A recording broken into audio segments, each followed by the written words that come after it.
Hello and welcome to today's Dab Chat.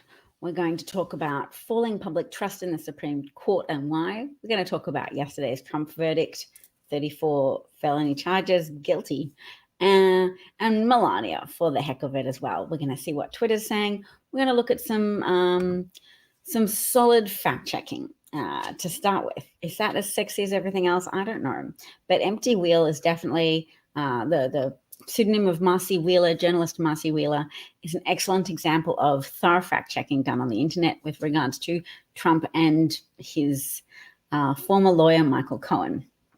I will say that I interviewed Tom Arnold in 2020 before the election, wanting to know more about how to best oppose Trump.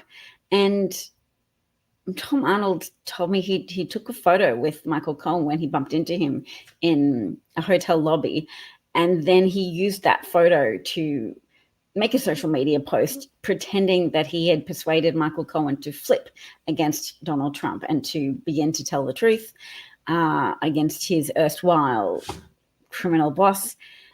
And it wasn't actually true. It was just a wedge tactic, which inspired Donald Trump to tweet mean things about Michael Cohen, I believe calling him a rat.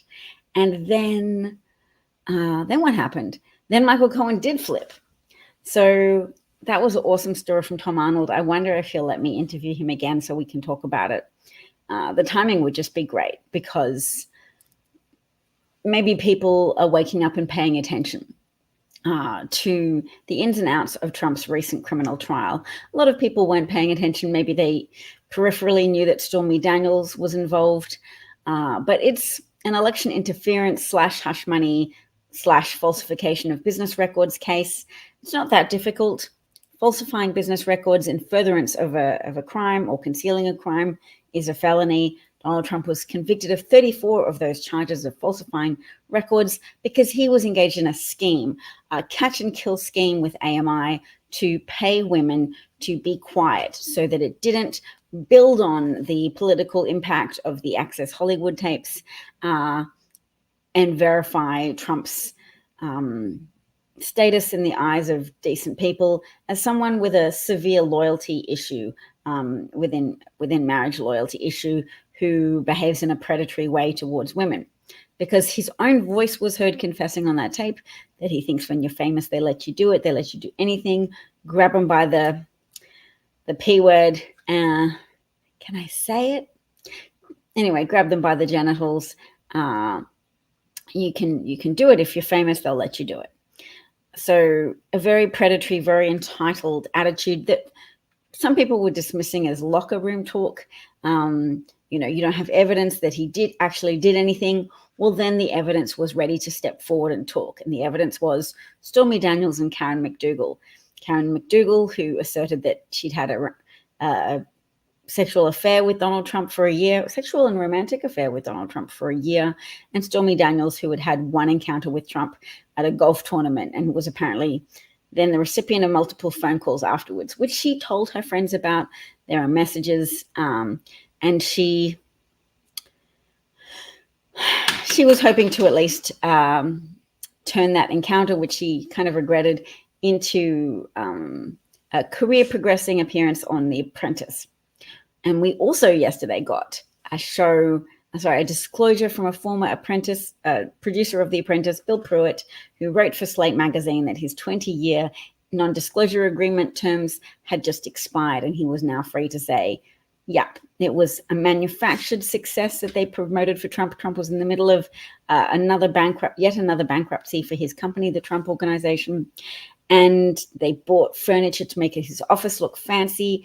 They wrote things for him to say. They got involved with the decision-making around the contestants. And when they were suggesting to Trump that Kwame Jackson should be the winner of that first season of The Apprentice, he added a racial slur and said, do you think America is ready for a racial slur word to win? Not only using racist slur terms that aren't acceptable, but also showcasing how he projects his racism onto the rest of America, how he sees the perhaps surprisingly high levels of racism that do exist, but America was ready to elect a Black American president in 2008 and again in 2012. So pandering to and assuming the worst of the American character is something that shouldn't inform your decisions if you're a person in a position of power, but it did inform Trump's decisions. It's just one more stick in the pile of kindling of evidence that Donald Trump has a very antagonistic attitude towards Black people. Probably not individual wealthy Black people that he can see as being of assistance to him, burnishing his reputation as a player or a Hollywood person or a wealthy person.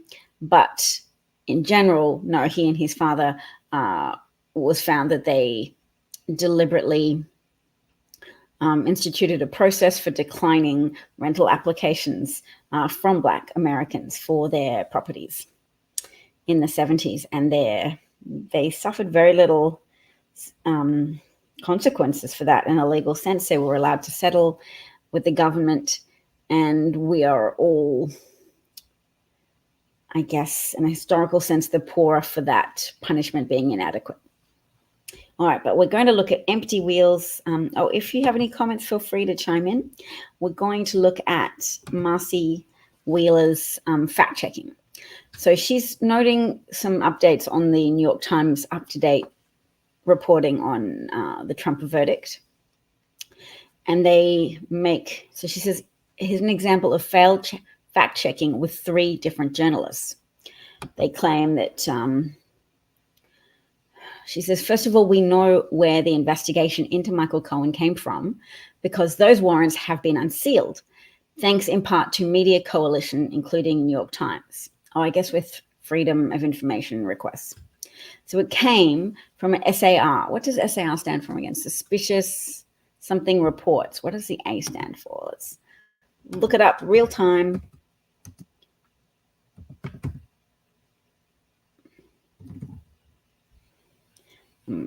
Got a few options. SAR definition, finance. I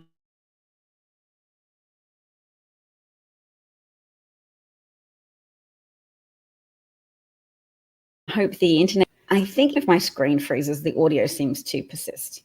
Suspicious activity report, of course. All right, let's close that tab. There we go.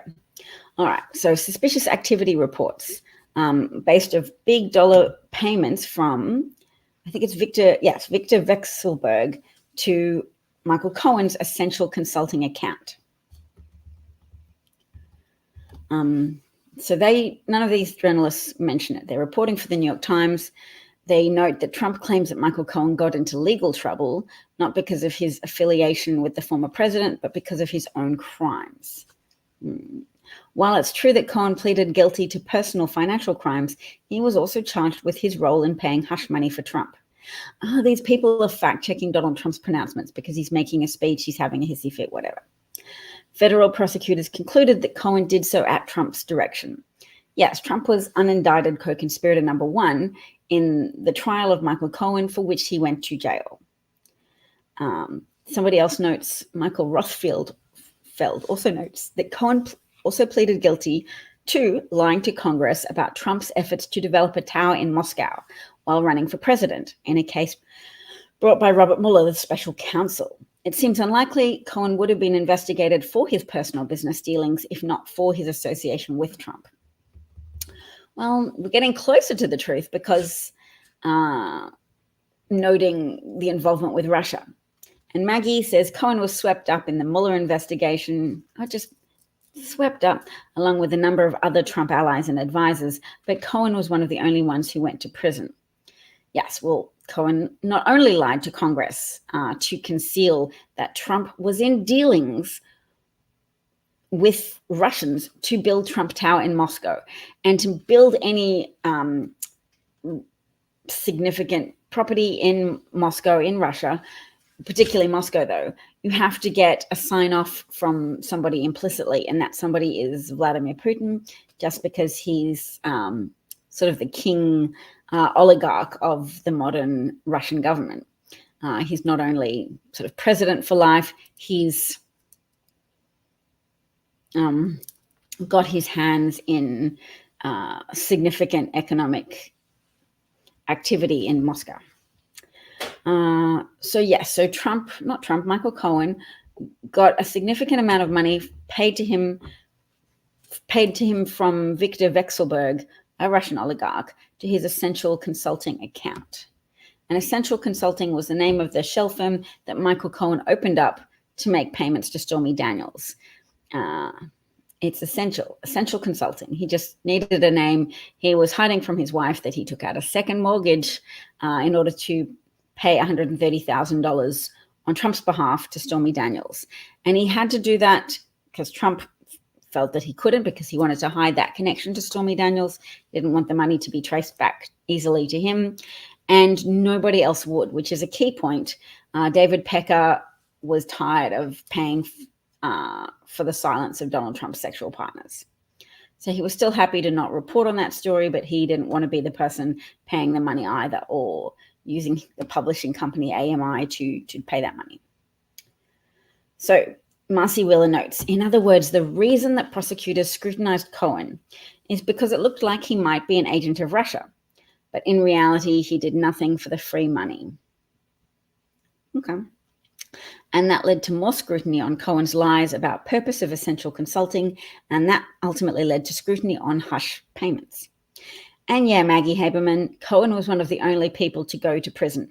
And why is that? Because he testified against Trump at a time when Trump was president and Trump had the ear of people he'd appointed to be the Attorney General. And at that point, the Attorney General was probably Bill Barr, who was very efficient in bending the law on Trump's behalf to conceal Trump crimes and also punish Trump enemies like Michael Cohen. So Marcy Wheeler says to Maggie Haberman, how do you not mention that?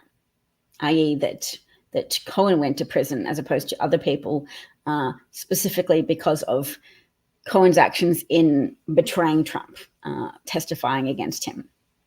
So yeah, gee, thanks, Maggie Haberman. We know that you and Katie Tur were mentioned in Michael Cohen's testimony about the journalist that he would go to when he wanted a specific story published about Trump. And he's like, yep, the boss says this, start writing. I'll get back to your statement, start writing. Start writing, very command verbs, very authoritative. Maggie Haberman, whose mother works for, is it Rubenstein? A PR firm that has various Kushners as clients. She used to work for, was it the New York Post? Maggie Haberman has a long history of buffing up Donald Trump's assertions, letting the publication she wrote for be a fabricated balance sheet for him, so that when Trump applied to banks for loans, he didn't have to produce accurate paperwork of what he's worth or what his debts were. He just pointed to glowing reports in the press that said Donald Trump is so wealthy, he's clearly such a billionaire, blah, blah, blah. And one of those journalists doing that work for him was Maggie Haberman. She has been fluffing that man for a while, and she should be ashamed of herself. What is she getting in return for it? Access to Trump. He occasionally gets mad with her when she does things like reports on facts that are very physically undeniable. So he was mad at her for reporting that he had fallen asleep in court the first time he did so. Very angry. And he's angry in that kind of way that a parent is angry when a child of theirs has let them down and defied their expectations.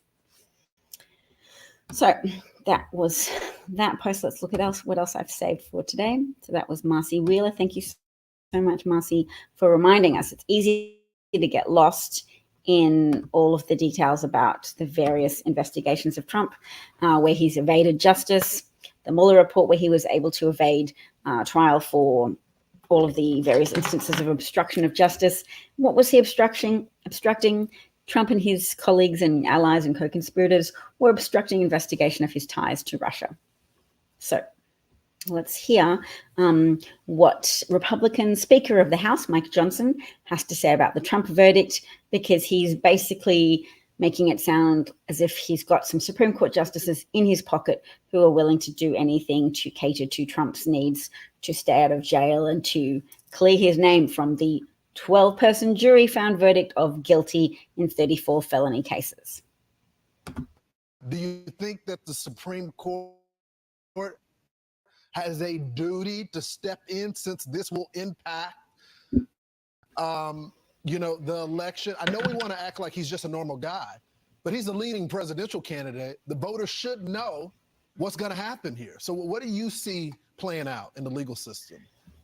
Well, there's a lot of developments yet to come, but I do believe the Supreme Court should step in. Obviously, this is totally unprecedented, and it's dangerous to our system. I mean, we've all discussed this before, and you all talk about it all the time. This is diminishing. For the rest of us, what's unprecedented is that someone managed to be elected to public office, to high public office, with such a predilection for committing crimes, entering into conspiracies, falsifying documents, just creating false impressions of things to deceive the public.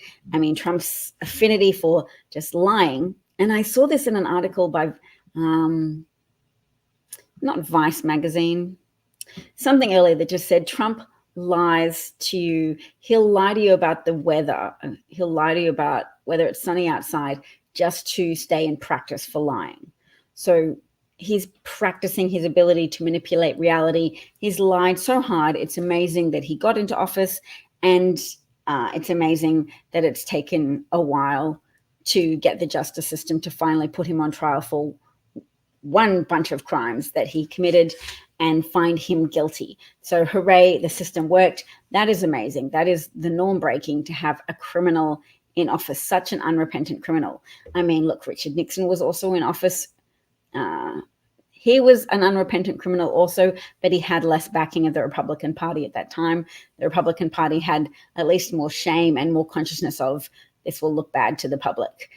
If we are seen to prop you up in office, please resign or we'll impeach you. And at that point, Richard Nixon resigned from being the president rather than go through with the process of impeachment.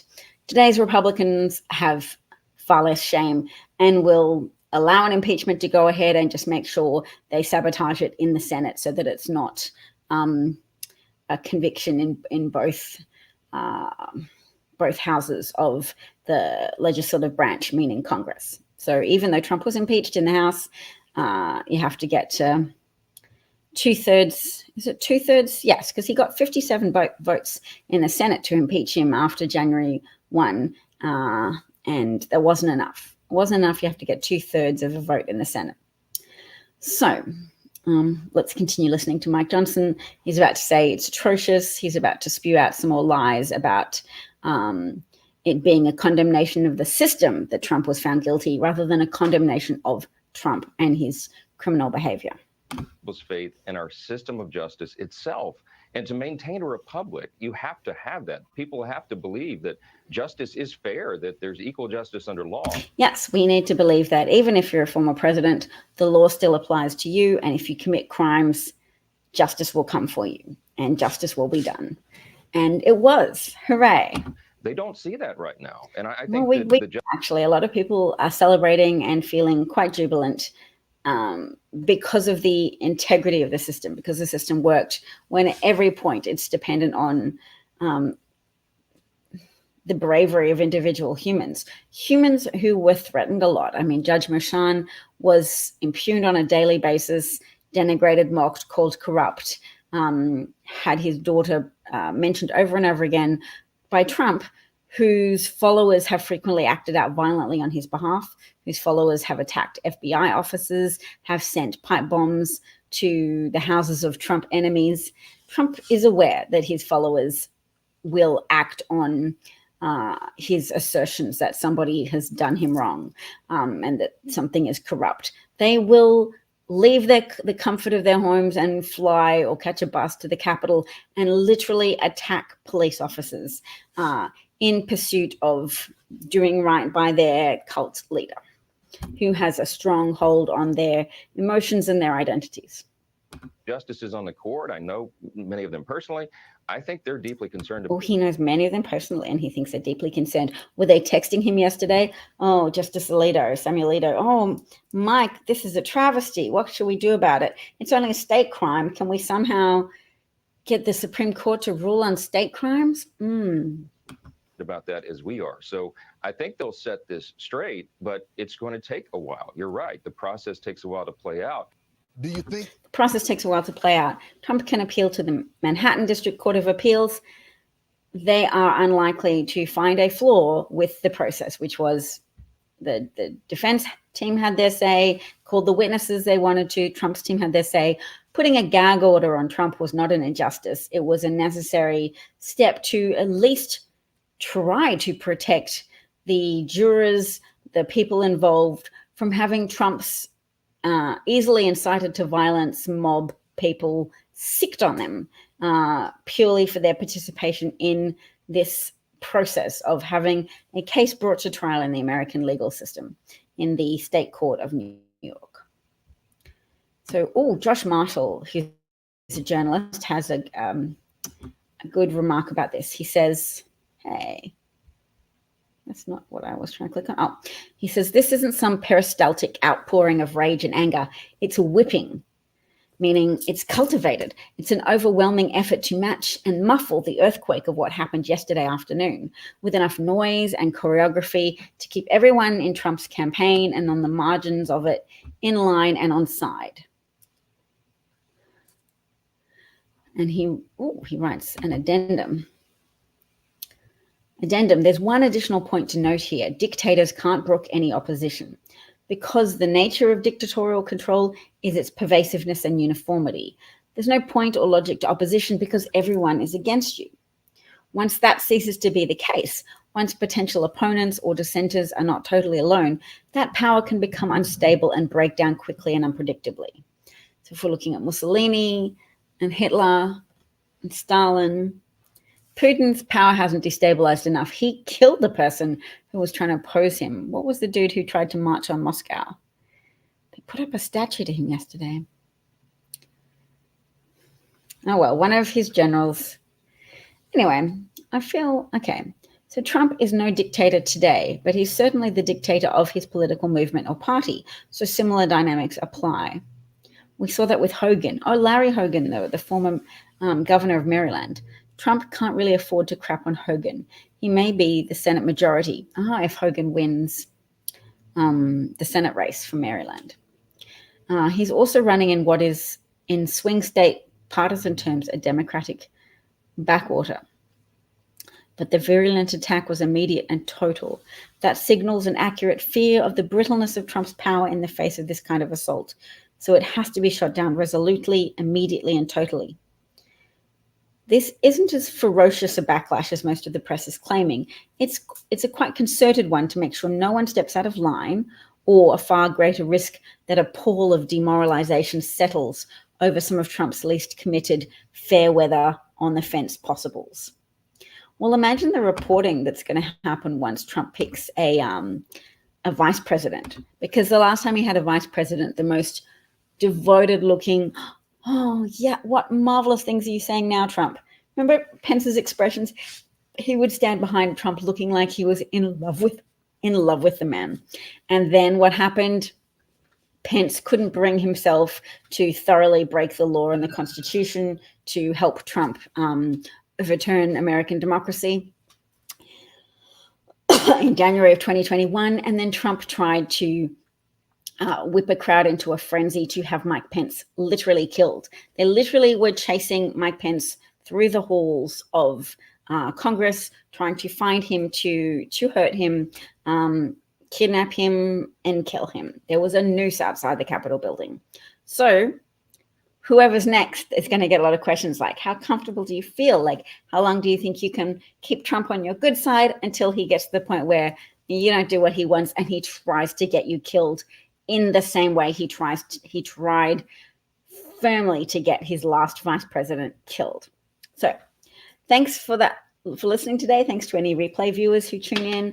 It's been great talking to you all. Hope you enjoyed the show, and maybe a similar time on Monday. Take care, everybody. Don't forget to have difficult conversations with your family members, neighbors, colleagues, coworkers, etc., because people need at least a little exposure to facts. Under the pervasive propaganda from not only Trump, but his supportive ecosystem from Rupert Murdoch, etc., people who will lie, deflect, and distort your reality. If you can help people touch touch grass, touch the grass of actual facts, just even introduce them to ideas. It can be really helpful, especially for people who aren't fully immersed in cult thinking yet. Cheers, thanks, and take care. Save democracy. Peace out.